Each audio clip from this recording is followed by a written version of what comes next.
नमस्कार बच्चों, आज हम जो विषय करने वाले हैं वह है शब्द विचार। शब्द विचार।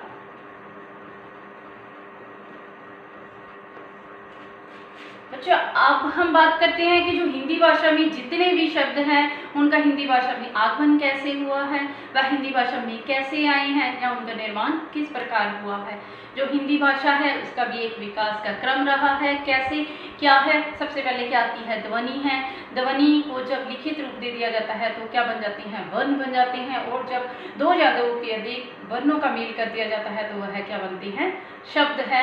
तो मैं यहाँ पर एक शब्द आपको बोलती हूँ कमल, तो ये आपको ध्वनि आ रही है। देखिए मैंने यहाँ बोला क की साउंड आ रही है, फिर मैंने बोला म, फिर बोला मैंने ल, तो ये क्या है, साउंड आ रही है। जब मैंने इसको लिख दिया तो यह क्या हो गए, वर्ण है। और वर्णों के मेल से क्या बनते हैं, शब्द है। अब हम शब्द की परिभाषा करेंगे कि शब्द क्या होता है। शब्द किसे कहते हैं, किसे कहते हैं, कि शब्द किसे कहते हैं। शब्द क्या है, जो दो या फिर दो से अधिक सार्थक वर्णों का जो मेल है उसे हम क्या कहेंगे, शब्द कहेंगे। अब बात आती है कि सार्थक शब्द कौन से हुए और निरर्थक शब्द कौन से हुए। सार्थक शब्द क्या है, जैसे मैं कहती हूँ कि सार्थक लिख दिया यहाँ पर। दूसरा क्या है, निरर्थक। तो सार्थक में क्या है, मैंने लिखा था कमल, तो कमल का एक अर्थ है, सार्थक है। कमल का अर्थ क्या होता है, एक पुष्प होता है ये, या फिर संज्ञा भी है, किसी का नाम भी है। और दूसरा निरर्थक शब्द हम बात करते हैं। निरर्थक क्या है, जिसका कोई अर्थ नहीं होता। हमारे पास आलू की सब्जी पड़ी है तो हम कहते हैं कि मैंने नहीं आलू खाने, या पानी वानी हम बोल देते हैं। आलू एक सार्थक शब्द है और पानी और वानी तो ये क्या हुआ, निरर्थक शब्द हो गया। जैसे आलू और वालू, ये तो सार्थक है और ये क्या हो गया, निरर्थक शब्द है। इसी प्रकार जो सार्थक वर्ण होते हैं उनका जो मेल होता है तो उससे किसका निर्माण होता है, शब्द का। अब हम उसके बाद बात करते हैं कि शब्द हिंदी में कितने प्रकार की हैं। जो हिंदी में शब्द हैं उनके प्रकार हैं, 4 हैं। इनके कितने प्रकार हैं, ये जो हिंदी में शब्द हैं कितने प्रकार की हैं, 4 प्रकार की हैं। तो अब सबसे पहले हम बात करेंगे उत्पत्ति के आधार पर। फर्स्ट क्या है, उत्पत्ति के आधार पर। अब हमने बात की उत्पत्ति के आधार पर। जो उत्पत्ति के आधार पर है शब्द वो भी कितने प्रकार की हैं, 4 प्रकार की। कौन कौन से, फर्स्ट है तत्सम, सेकंड क्या है तद्भव, नेक्स्ट क्या है देशज, और उसके आगे क्या है विदेशी। अब यहाँ पर मैंने लिखा है उत्पत्ति के आधार पर जो शब्द है 4 प्रकार के हैं, तत्सम, तद्भव, देशज और विदेशी। अब बात करते हैं हम तत्सम। तत्सम शब्द कौन से होते हैं, तत्सम शब्द, सम क्या होता है, सम का यहाँ पर क्या अर्थ है, उसी के समान। क्या है, जो संस्कृत भाषा के शब्द हैं और उसको उसी ही प्रकार में वैसे के वैसे जैसे के तैसे उसको हिंदी में प्रयोग कर लिया जाता है। जैसे क्या है, अग्नि, अग्नि। और दूसरा क्या है, एक और शब्द लिखते हैं गृह। ये क्या है, संस्कृत के शब्द हैं, इसको हिंदी में ज्यों के त्यों लिख दिया जाता है। उसके बाद आते हैं तद्भव। तद्भव क्या है, ये शब्द क्या होते हैं, हिंदी भाषा में संस्कृत के शब्द जो प्रयोग होके हिंदी में प्रयोग किए जाते हैं उनको क्या कहते हैं, तद्भव शब्द कहते हैं। कैसे, जैसे अग्नि को हिंदी में हम क्या कहेंगे, आग, और गृह को क्या कहेंगे हम, घर। तो ये हिंदी में प्रयोग होकर के आ गए। और देशज शब्द है जो दूसरे देश की, हमारे देश की जो सीमाओं के बीच में से कुछ ऐसे शब्द आ जाते हैं जिसको हिंदी में प्रयोग कर लिया जाता है। जैसे क्या है, यहाँ पर जूता है या फिर लोटा है। और उसके बाद आती है विदेशी शब्द, जो विदेशी भाषाओं से हिंदी भाषा में आ गए हैं, उनको हिंदी में प्रयोग किया जाता है। जैसे बहुत सारे शब्द हैं जो इंग्लिश में भी, अंग्रेजी में भी उसको प्रयोग किया जाता है और हिंदी में भी वैसे प्रयोग किया जाता है, या फिर डच है, ऐसे ही फारसी है और बहुत सारी भाषाएं हैं जिनको हिंदी में प्रयोग किया जाता है। जैसे हमारे पास क्या है, स्कूल है, या फिर कॉलेज है, या डॉक्टर है। ऐसे बहुत सारे और भी शब्द हैं जिनका जो है हिंदी भाषा में प्रयोग किया जाता है। ये क्या हुआ, उत्पत्ति के आधार पर कितनी हैं, 4 हैं। अब हम उसके बाद बात करेंगे रचना के आधार पर। रचना के आधार पर जो हमारा दूसरा वेद है शब्द का, शब्द 4 प्रकार की हैं, उसमें दूसरे प्रकार कौन सी है, रचना। रचना के आधार पर फर्स्ट इसमें क्या है, रचना के आधार पर रूढ़ है हमारा, सेकेंड यौगिक, एंड थर्ड क्या है, योग रूढ़। यहाँ पर रचना के आधार पर हमने बात की, फर्स्ट रूढ़, सेकेंड यौगिक और थर्ड क्या है, योग रूढ़ है। तो हम बात करते हैं रूढ़ शब्द की। रूढ़ शब्द क्या है, यह वह शब्द है जिसके और अधिक खंड नहीं किए जा सकते। जो रूढ़ का अर्थ होता है प्रसिद्ध है, कोई एक शब्द किसी बात के लिए किसी नाम से प्रसिद्ध हो गया तो उसके और अधिक हम खंड नहीं कर सकते। जैसे हम मान लो कोई भी शब्द लेते हैं, आम या फिर मित्र या रात, तो क्या इन शब्दों को हम टुकड़े करना चाहें, क्या हम इसको अलग कर सकते हैं, आ और माँ को अलग करें तो क्या इसका अर्थ निकलता है, नहीं। इसको अगर हम अलग करें, इसको अर्थ निकले तो हम कहें कि हाँ इसको हम अलग कर सकते हैं, पर इनको अलग करने पर अगर इसको अलग करते हैं, ये क्या इनका अर्थ निकल रहा है या इनका अर्थ निकल रहा है, नहीं। तो क्या है, रूढ़ शब्द वह है जिसके और अधिक खंड नहीं किए जा सकते। अब हम बात करते हैं यौगिक की। यौगिक वह शब्द है, क्या है, 2 शब्दों या फिर 2 शब्दांशों की मेल से बनी है, जिनको हम क्या कहेंगे, इसके यहाँ पर हम लेंगे प्रधानमंत्री,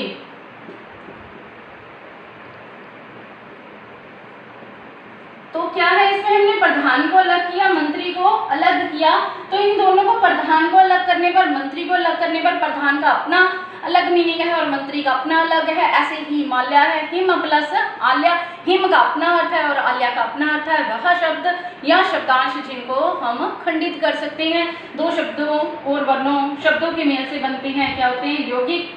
थर्ड क्या है, योग रूढ़ है, जो अपने ही, जो किसी थर्ड अर्थ का विशेष अर्थ देते हैं, जो किसी थर्ड के लिए की बात को अर्थ देते हैं, क्या है, योग रूढ़ होते हैं। जैसे हम बात करते हैं पीताम्बर।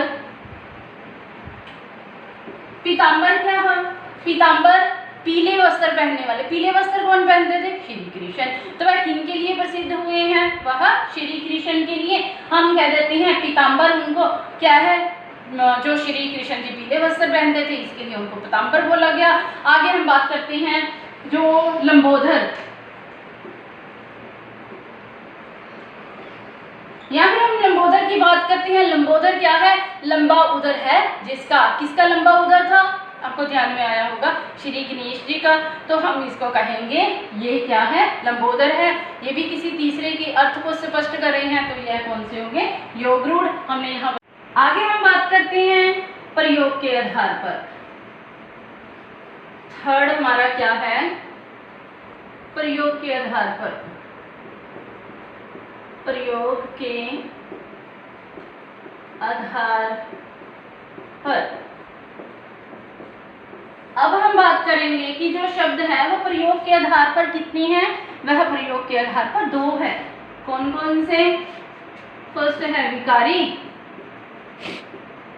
और सेकंड क्या है, अविकारी। तो विकारी शब्द जो है वह कितने हैं, कितने प्रकार के हैं, वो है पहले संज्ञा है, सर्वनाम है, विशेषण है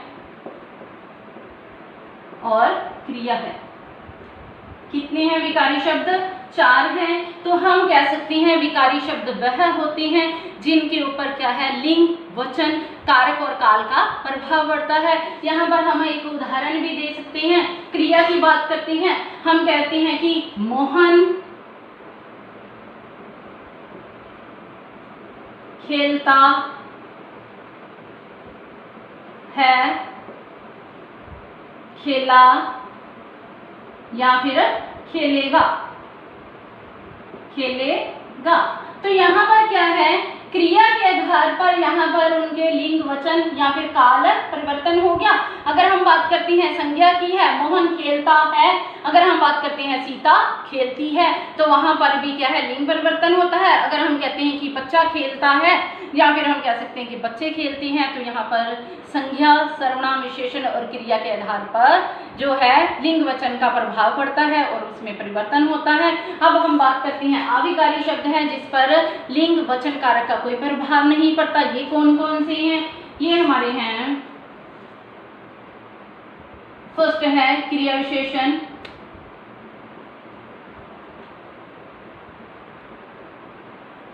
समुच्चयबोधक,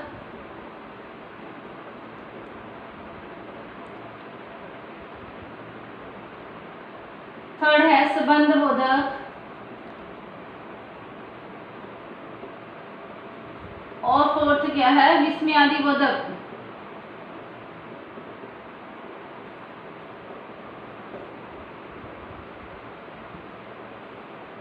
अब हम यहाँ बात करते हैं क्रिया विशेषण। क्रिया विशेषण की उदाहरण दे तो हम कहेंगे धीरे धीरे। तो धीरे धीरे को अगर हम सेंटेंस बनाते हैं, वही मोहन का लेकर के, मोहन धीरे धीरे चलता है, या फिर हम उसी की जगह पर किसी का नेम और चेंज कर देते हैं, हम कहते हैं रमा धीरे धीरे चलती है। तो क्या है, धीरे धीरे में कोई परिवर्तन आया नहीं, धीरे धीरे मोहन के समय में भी वही रहा और वहां भी रमा वाले सेंटेंस में भी वही रहा। तो यही कह सकते हैं कि इनमें कोई परिवर्तन नहीं आता।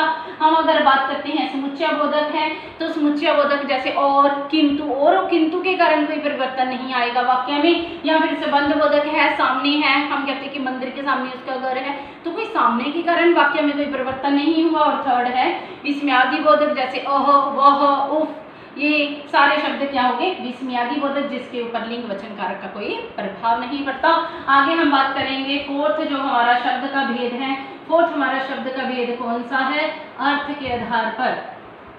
कौन से, फोर्थ नंबर आ गया, ये हमारे फोर्थ है। और फोर्थ क्या है, अर्थ के आधार पर। अर्थ के आधार पर कितने शब्द हैं, 4 हैं। कौन कौन से हैं, एकार्थी, अनेकार्थी,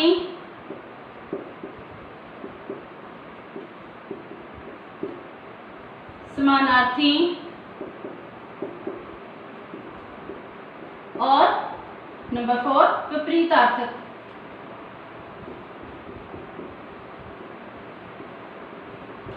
तो यहाँ पर हम एकार्थी शब्द करते हैं कि वह शब्द कौन से जिनका हमेशा क्या है, एक ही अर्थ रहता है। हम कोई भी शब्द ले लें, यहाँ पर हम एकार्थी के लिए लेते हैं बालक है, तो क्या बालक, तो बालक बाल बच्चा ही रहेगा, उसका कोई अर्थ नहीं चेंज हो जाएगा। तो इन शब्दों को क्या है, जिनका एक ही अर्थ रहता है। और उसके बाद अनेकार्थी है, वह शब्द जिनके बहुत सारे अर्थ होते हैं। जैसे क्या, यहाँ पर हम क्या लिखेंगे, उत्तर। उत्तर हमने शब्द ले लिया, तो इसका क्या अर्थ हुआ, जवाब भी कह सकते हैं इसको, या फिर दिशा भी होती है। तो क्या है, जिसके अनेक अर्थ निकलते हो। समानार्थी है, समानार्थी क्या कहेंगे, जिसके क्या है, जिनके अर्थ समान होते हैं। मान लो हम ले लेते हैं आंख। आंख के बहुत सारे अर्थ हैं, क्या है, नेत्र है, सेम होंगे, बराबर होंगे, जैसे चाहे हम नेत्र कह दें, चाहे आंख कह दें, या फिर हम चक्षु कह दें। और विपरीतार्थक हमारा रह गया। विपरीतार्थक क्या होते हैं, जो एक दूसरे के उलट, जो विपरीत में अर्थ बताते हैं, क्या होते हैं, जैसे हम कहते हैं काला सफेद और मित्र शत्रु। तो ये हमारे यहाँ तक हुआ है। अर्थ के आधार पर कितने थे, ये हमारे 4 हैं, एकार्थी है, अनेकार्थी, समानार्थक और विपरीतार्थक। आज हमने क्या किया है, शब्द का चैप्टर किया है। क्या है शब्द, क्या होती हैं, जो सार्थक वर्णों के मेल से बनती हैं शब्द हैं। और जो शब्द हैं कितने प्रकार के होते हैं, 4 प्रकार की होती हैं। तो ये मैं उम्मीद करती हूँ कि आपको अच्छे